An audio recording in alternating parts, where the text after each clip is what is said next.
Hello বন্ধুরা, আজ আমি 2012 সালের একটা সিনেমা প্রমিথিয়াসের এক্সপ্লেনেশন নিয়ে এসেছি আপনাদের জন্য। সিনেমাটা শুরু হয় এমন একটা সময় থেকে যখন পৃথিবীতে মানুষজন, জীবজন্তু, পশু পাখি কিছুরই অস্তিত্ব ছিল না। এমন সময় একটা স্পেসশিপ একটি নদীর ধারে নামে এবং সেখান থেকে মানুষের মতন দেখতে একটি এলিয়েন বেরিয়ে আসে। এই সিনেমাটি থেকে তাকে ইঞ্জিনিয়ার বলে সম্বোধন করা হয়েছে। এরপরে আমরা দেখতে পাই সেই এলিয়েনটি একটি কালো রঙের তরল পদার্থ পান করছে এবং সেটি পান করার পরেই তার শরীরে বিভিন্ন রকমের পরিবর্তন হতে শুরু করে। তার শরীর গলে যায় এবং নদীর জলের সঙ্গে মিশে যায়। নদীর জলের সাথে মেশার ফলে একটি নতুন বায়োলজিক্যাল গঠন তৈরি হয়, অর্থাৎ তার শরীরে ডিএনএ দিয়ে পৃথিবীতে নতুন প্রাণের সৃষ্টি হয়। এরপরে 30 থেকে 35 হাজার বছরের পরবর্তী সময়কে দেখানো হয়। সালটা হয় 2090। এখানে আমরা একটি কাপলকে দেখতে পাই। তারা হলো ডক্টর এলিজাবেথ সাম এবং তার বয়ফ্রেন্ড ডক্টর চার্লিকে। তারা একটি গুহার মধ্যে রিসার্চ করছিল। সেই গুহার মধ্যে বহু চিত্র তারা দেখতে পায়, যা দেখে বোঝা যায় যে মানুষ বহু বড় বড় অবয়বের পুজো করছে। ছবিগুলোতে মানুষ অন্তরিক্ষে অবস্থিত অন্য কোনো জগতের বাসিন্দাদের দিকে ইশারা করছে। এই ছবিগুলো কমপক্ষে 30 থেকে 35 হাজার বছরের পুরনো ছিল। এই গোটা টিমটি দেশের বিভিন্ন জায়গায় গুহা থেকে এই একই ধরনের ছবিগুলি সংগ্রহ করছিল। তাদের টিম মিটিং এর পরে তারা এই সিদ্ধান্তে উপনীত হয় যে হয়তো এই বড় বড় লোকগুলোই মানুষের সৃষ্টি করেছে। যারা আমাদের তৈরি করেছে তারা হয়তো চেয়েছে যে আমরা তাদের অবধি পৌঁছই, মানুষ সৃষ্টির রহস্য জানতে পারি। তারা ছবিতে যে গ্রহটির দিকে নির্দেশ করেছিল সেই গ্রহটি ছিল B223। তাদের আঁকা ছবিতে যে বিশাল মানুষটি ছিল সে আসলে সিনেমার শুরুতে দেখানো ইঞ্জিনিয়ার ছিল। এই যে টিমকে দেখানো হচ্ছিল তারা ওয়েল অ্যান্ড কর্পোরেশনের হয়ে কাজ করত। পিটার ওয়েল্যান্ড ছিল এই কর্পোরেশনের ওনার। সে মানুষের জীবন উৎপত্তি রহস্যের সম্পর্কে জানতে চেয়েছিল। তাই 17 জনের একটা টিমকে গ্রহের সেই জায়গায় পাঠানো হয় সমস্ত রহস্য উন্মোচন করার জন্য। এর পরবর্তী 3 বছর পরে 17 জনের একটি টিম সেই গ্রহের উদ্দেশ্যে রওনা দেয়। তাদের এই পুরো সফরে তারা হাইপার স্লিপে ছিল।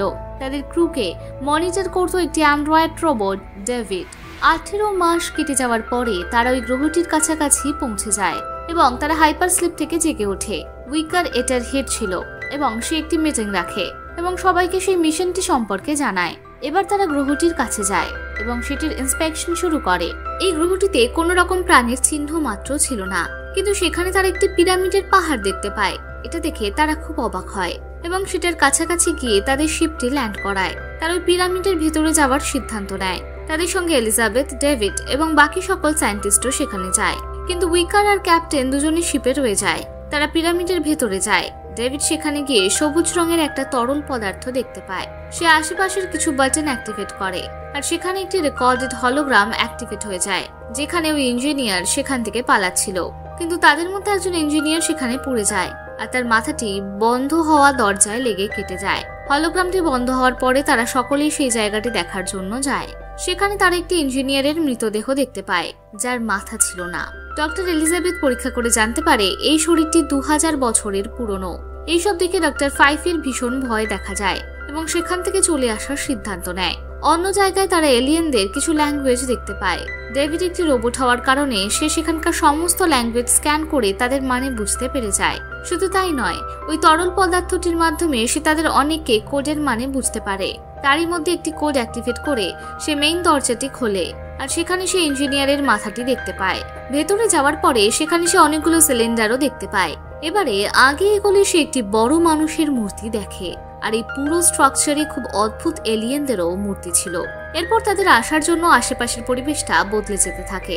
এলিয়েনদের যে চিত্রগুলো ছিল সেগুলো বদলে যেতে থাকে আর ওই সিলিন্ডারগুলো থেকে কালো রঙের একটি তরল পদার্থ বেরিয়ে আসতে থাকে। পদার্থটির জন্যই এই গ্রহের পরিবেশের মধ্যে পরিবর্তন আসতে শুরু করে। মনে হচ্ছিল যে কোনো মুহূর্তে ঝড় আসবে। এই উইকার সবাইকে এক জায়গায় আসতে বলে। এলিজাবেথ ওই ইঞ্জিনিয়ারের মাথাটা নিয়ে আসে আর ডেভিড সবাইকে না জানিয়ে চুপি চুপি একটি কালো সিলিন্ডার নিজেদের সুপে তুলে নেয়।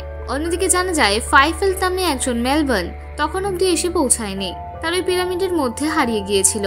তাদের লোকেশন ট্র্যাক করা হয় এবং জানানো হয় যে কালকে সকালের মধ্যে তাদেরকে উদ্ধার করা হবে। শিপে ফিরে এসে ডক্টর এলিজাবেথ ওই মাথাটি নিয়ে পরীক্ষা নিরীক্ষা শুরু করে দেয়। মাথাটির ওপরে একটা আবরণ ছিল, সেটা খোলার পরই দেখা যায় যে মাথাটি আসলে মানুষের মাথার মতোই দেখতে, কিন্তু রিসার্চ করাকালীন মাথাটা ফেটে যায়। ডাক্তার সেই মাথাটির ডিএনএ নিয়ে পরীক্ষা করে। সেখান থেকে জানা যায় যে ইঞ্জিনিয়ারদের ডিএনএ এবং মানুষের ডিএনএ 100% মিলে গেছে, অর্থাৎ এরাই হয়তো আমাদের পূর্বপুরুষ ছিল। অন্যদিকে আমরা ডেভিডকে দেখি একা একা কারোর সাথে কথা বলতে। ডেভিড সেই সিলিন্ডারটিকে খোলে এবং সেখান থেকে আসা কালো তরলের একটি বিন্দু নিয়ে এসে চার্লির কাছে যায়। সে প্রশ্ন করে যে আপনাদের বানিয়েছে তারা আসলে উদ্দেশ্য কি, সেটা জানার জন্য আপনি কতদূর অবধি যেতে পারেন। চার্লি তাকে হেসে উত্তর দেয়, আমি যে কোনো পর্যায় পর্যন্তই পৌঁছতে পারি। ডেভিড চার্লিকে কোনো কিছু না জানিয়ে সেই কালো তরলের বিন্দুটা তার ড্রিঙ্কে মিশিয়ে দেয়। চার্লি কিছু না জেনেই সেটা খেয়ে ফেলে। অন্যদিকে ফাইফেল্ড এবং মেলবার্ন তখনও পর্যন্ত পিরামিডের মধ্যেই ছিল। তারা চারিদিকে প্রচুর মৃতদেহ দেখতে পায়। তারা বুঝতে পারে না যে এদেরকে কারা মেরেছিল। তারা বেশ ভয় পেয়েছিল। তাদের আশেপাশে ওই কালো রঙের তরল পদার্থটা বেয়ে বেড়াচ্ছিল। তারা হঠাৎ করে একটা সাপের মতো কিছু দেখতে পায়। মেলবার্ন সেটিকে ধরতে গেলে সেটি হঠাৎই তার উপর আক্রমণ করে। ফাইফেল্ড তাকে বাঁচানোর জন্য যায়, কিন্তু ওই কালো রঙের তরলটি ওপরে পড়ে যাওয়ায় তার মৃত্যু হয়। অন্যদিকে রাত্রে এলিজাবেথ এবং চার্লি ঘনিষ্ঠ মুহূর্ত কাটায়। সকালে ওঠার পরে চার্লি শারীরিক অবস্থার অবনতি হতে থাকে। এরপরে তারা আবার পিরামিডের উদ্দেশ্যে রওনা দেয়। পিরামিডে যাওয়ার পরে চাইলে আরো অসুস্থ হয়ে পড়ে, তাই পুরো টিম তাকে বাইরে নিয়ে আসতে থাকে। কিন্তু ততক্ষণে ডেভিড আগে চলে গিয়েছিল। সে বুঝতে পারে যে কন্ট্রোল রুমে এসে উপস্থিত হয়েছে। সে কিছু বাটন টেপে এবং সে আবার ইঞ্জিনিয়ারদের হলোগ্রাম দেখতে পায়, যেখানে সে পুরো আন্তরিকের একটি নকশা দেখে। এটার পুরো ডেস্টিনেশন ছিল পৃথিবী, অর্থাৎ এই ইঞ্জিনিয়াররা হয়তো পৃথিবীর উদ্দেশ্যেই রওনা করত। ডেভিড বুঝতে পারে এই যে কালো রঙের তরল পদার্থ ছিল এটা হয়তো ইঞ্জিনিয়ারদের বায়ো ওয়েপেন ছিল। এরা এর দ্বারা যে কোনো জীবন তৈরি করতে পারত এবং শেষ করতে পারত। তারা পৃথিবীতে আসতে চেয়েছিল কারণ তারা হয়তো এই তরলের সাহায্যে মানুষদেরকে শেষ করে একটি নতুন পৃথিবী তৈরি করতে চেয়েছিল। ভিডিও বন্ধ হওয়ার পরে ডেভিড সেখানে একজন ইঞ্জিনিয়ারকে দেখতে পায় যে হাইপার স্লিপে ছিল। কাউকে কিছু না বলে সে আবার শিপে ফিরে আসে। অন্যদিকে চার্লির অবস্থা খুবই খারাপ ছিল। তার গোটা শরীর কালো রঙে পরিণত হচ্ছিল। তাকে কোনোভাবেই সামলানো যাচ্ছিল না। ডক্টর শ তাকে শিপের মধ্যে আনার প্রস্তাব রেখেছিল, কিন্তু উইগার তাতে মানা করে, কারণ কোনো রকমের ইনফেকশন শিপে হোক সেটা সে চাইছিল না। চার্লি কোনো কিছু মানতে চায় না। সবাই তাকে বোঝানোর চেষ্টা করছিল যে তাকে সরিয়ে তোলা সম্ভব, কিন্তু উইগার কোনো কথা না শুনে চার্লির কথা অনুযায়ী তাকে জ্বালিয়ে দেয়। এটা দেখে এলিজাবেথ অজ্ঞান হয়ে যায়। এরপরে ডেভিড তার পরীক্ষা করলে জানতে পারা যায় যে 3 মাসে সন্তান সম্ভবা। এটা শুনে সে খুব অবাক হয়ে যায়, কারণ সে জানতো সে কখনো মা হতে পারবে না, আর তারা বহুদিন হাইপার স্লিপে ছিল, তাই এটা কিভাবে সম্ভব। ডেভিড তাকে জানায় যে এটা কোনো মানুষের নয়, এটা একটা এলিয়েনদের বাচ্চা। ঠিক কারণেই সে এত বড় হয়েছে। এটা শুনে এলিজাবেথ প্যানিক করতে শুরু করে। ডেভিডকে বলে যে যত তাড়াতাড়ি সম্ভব আমার শরীর থেকে তাকে বার করো, কিন্তু ডেভিড তার কথা শোনে না। সেটাকে বলে ওই জীবটি আমরা পৃথিবীতে নিয়ে যাব এবং তার উপর এক্সপেরিমেন্ট করব। এরপরে সে শখে জোর জবরদস্তি ইনজেকশন দিয়ে অজ্ঞান করে দেয়, কিন্তু তার জ্ঞান ফিরলে সে একটি অটোমেটিক সার্জারি মেশিনে যায় এবং নিজের উপরে সার্জারি করে সেই এলিয়েনটিকে বার করে, কিন্তু তাকে ধ্বংস করার পরিবর্তে তাকে সাইডে রেখে দেয়। অন্যদিকে ফাইফেল শিপের কাছে আসে। সে ভীষণ অদ্ভুত হয়ে গিয়েছিল এবং ভীষণ শক্তিশালীও হয়ে গিয়েছিল। নিজের সঙ্গী সাথীদের সে মারছিল, তাকে কেউ সামলাতে পারছিল না, কিন্তু শেষ পর্যন্ত ফায়ার গানের সাহায্যে তাকে জ্বালিয়ে দেওয়া হয়। এখানে আমরা জানতে পারি ডেভিড চুপি চুপি যার সাথে কথা বলছিল সে আর অন্য কেউ নয়, ওয়েল্যান্ড ছিল।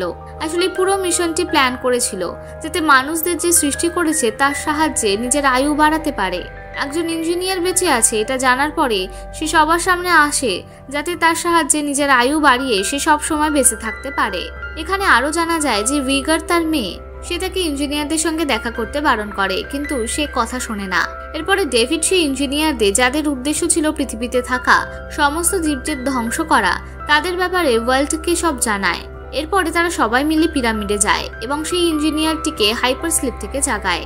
ডেভিড তার ভাষাতেই তার সঙ্গে কথা বলে। এটা দেখে ওই ইঞ্জিনিয়ার ভীষণ অবাক হয়ে যায়, কিন্তু অন্য কোনো কথা বলার পরিবর্তে ওয়েল্যান্ড তাকে বলে নিজের বয়স বাড়ানোর জন্য।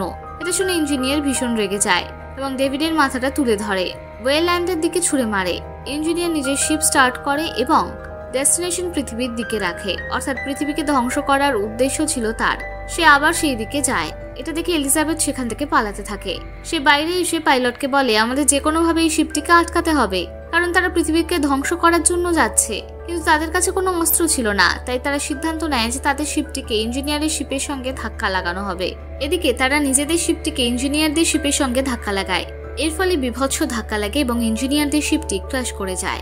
এর ফলে তাদের সকলের প্রাণ যায়। এই ক্র্যাশের ফলে উইগারও মারা যায়।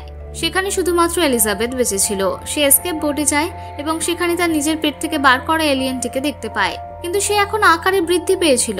অন্যদিক থেকে ইঞ্জিনিয়ারকে সেই স্কেপ বোর্ডে আসতে দেখে। এলিজাবেথ মাঝখানের দরজাটা খুলে দেয়। এর ফলে ওই এলিয়েনটি ইঞ্জিনিয়ারের ওপর হামলা করে। এইসব দেখে এলিজাবেথ ভীষণ ভয় পেয়ে গিয়েছিল। ঠিক সেই সময় তার কাছে ডেভিডের মেসেজ আসে।